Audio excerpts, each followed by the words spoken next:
malapit, sir.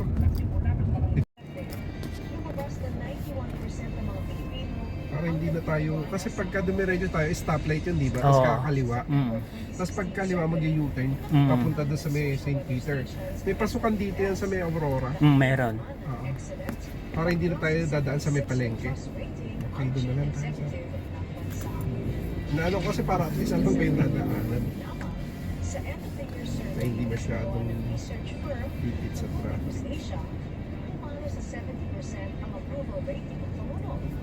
Mas mataas pa ito sa nakuha ng 65% noong August 2020. 120 ngayon. Isa nga ba si Quezon sa dahilan kung bakit binoboto natin nationwide ang mga senador ngayon? Binoboto ng bawat senador sa pagdating ng Quezon mas mataas sa mga pagdating sa social media dahil hindi na pwedeng mag-elect sa Quezon dahil sa bagong constitution. Kailangan niya gawin for 6 years. Kaya nag-train si Quezon ng retainer ng mga taong balik sa kanya na mapayag na makabalik siya pagkatapos sa pagdating. Allegedly, ginamit ni Quezon ang pagkatali ng mga bagong chartered cities sa mga probinsya para lumawak lalo ang implementasyon sa lokal na politika. Ang climax ng power struggle nito ay ang constitutional referendum ng 1940 kung saan nabigyan na ng term extension sa Quezon. Pwede na siya pag-elect ulit at sa parehong referendum ay naibalik na ang bicameral process. May senado na ulit pero tinanggal na ang senatorial districts. Malaki ang epekto nito ng 1941. The next topic natin. Isa nga ba si Quezon sa dahilan kung bakit binoboto natin nationwide ang mga senador ngayon? Sabi ko kung kailan ako nandito na sa baba magla-log out na ako Kinancelled ako. Pero nandun na po siya mismo. O nandun na sa ano? Sa tapat mismo. Hindi, dito sa may Siyang Salcedo pa ano na ng Tordesillas. Tinamad. Kasi hindi posible yun. Kung tumakbo ka na, sayang na. Gumastos ka 1 na. minute to 2 minutes na. Sabi ko wala, baba na ako kasi 2 minutes na. Mahirap mag dun sa dun sa building Oo, mahirap rin pagka yung halimbawang nandun doon mag-aantay. Kasi Pag ako sumakay ng e-drive at saka tawag ito, grab. Grab. Ah, Nandiyan na ako, hindi ko pa hintayin yung kaya ang biglang pinansel. Maraming top up yun, kaya gano'n. Diyos ko, sabi ko hindi naman ako ganun. Hindi. Pagka na-accept ko na, dinidiretso ko na. Kasi pagka kinancel ko pa yun, penalty ako ng Penalty mo doon. Pagka ang pamasahe is 300, 30 pesos. Kasi 10% eh.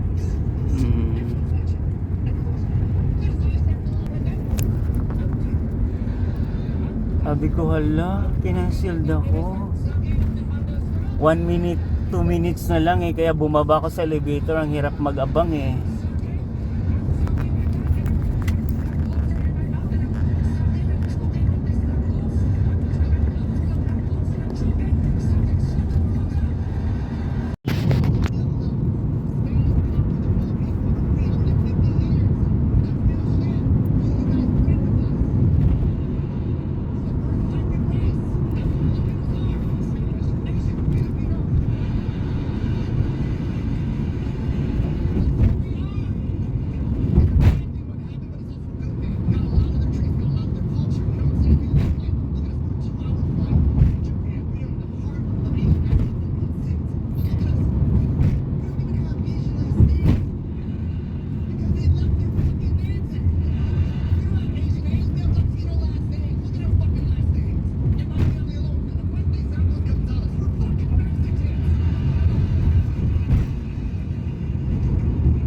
Ayun, okay na, inuuba na tuloy.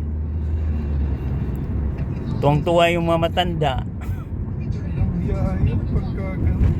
Na-cancel. Kaya hindi na kinakancel.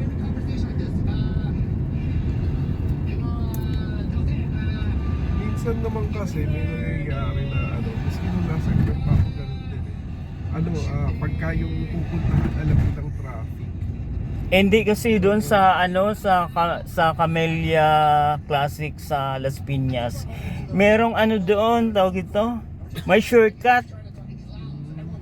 Camellia Classic dito sa may papuntang BF. BF. Mm.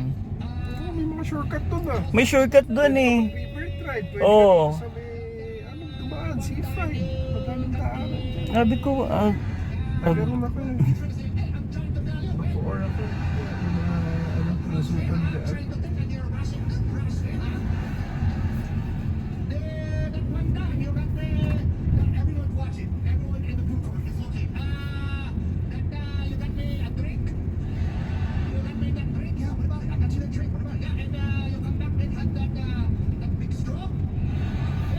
kaya na natawa ako. Sabi ko, hala, kinanceled ako.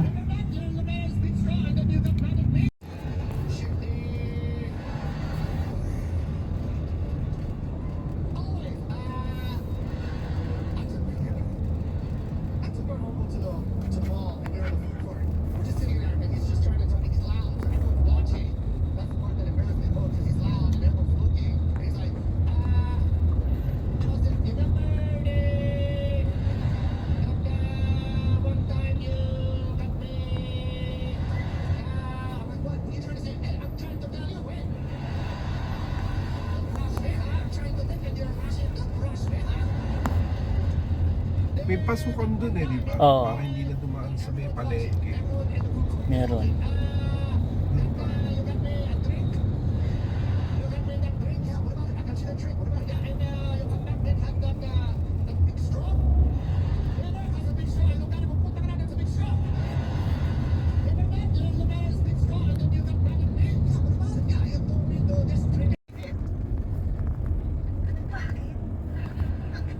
Ba't ako magpo-post mga pictures mo? Hindi naman ako nagdating yan sa social media, di ba? Tsaka ikaw naman yung mahilig mag-post sa mga ganyan. Yung mga post mo nga nilalike ko pa palagi, di ba? Na-appreciate ko naman pero, siyempre, iba pa rin pag yung lalaki nag-post sa asawa niya. Diba? Kasi parang ang dating mahal na mahal niya yung asawa niya. Diba? Diba? Alam mo, teka, alam mo, may nabasa ako tungkol dyan.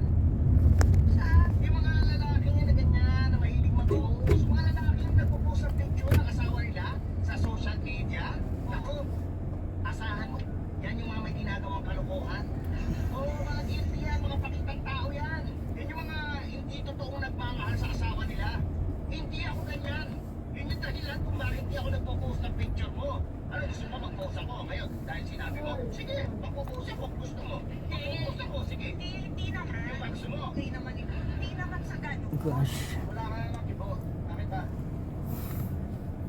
daming mag-ano ngayon na. Yung mga wala-wala na ganyan yan ang meron eh. Ano nga, bakit nga?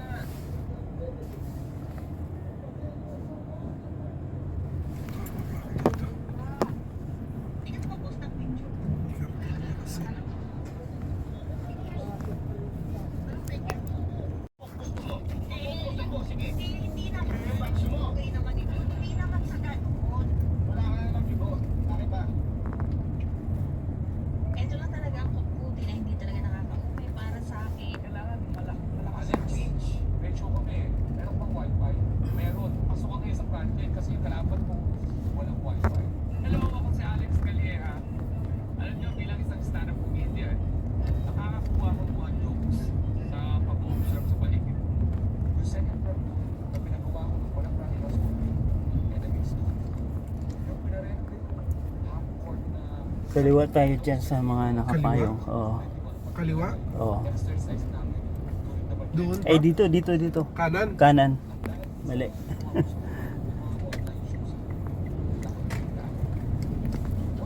Ang hirap manligaw nun pag may party life na. Hindi mo, kumagano ko sa nililigahan ko, ano, mahal naman, naging mga sa talaga namang doon pag Saan ka nga yata nakilala talaga eh? talaga ako nakakala ng Sa online? Hindi na kasi Oo ba? 10 milyon sa online lang? Talaga? Ng last 3 months na October, November, December, I was doing shows, laptop, computer. Anong shows ko sa isang araw? dito na. Dito ah. Doon sa banda. Yeah. Dito na. Thank you.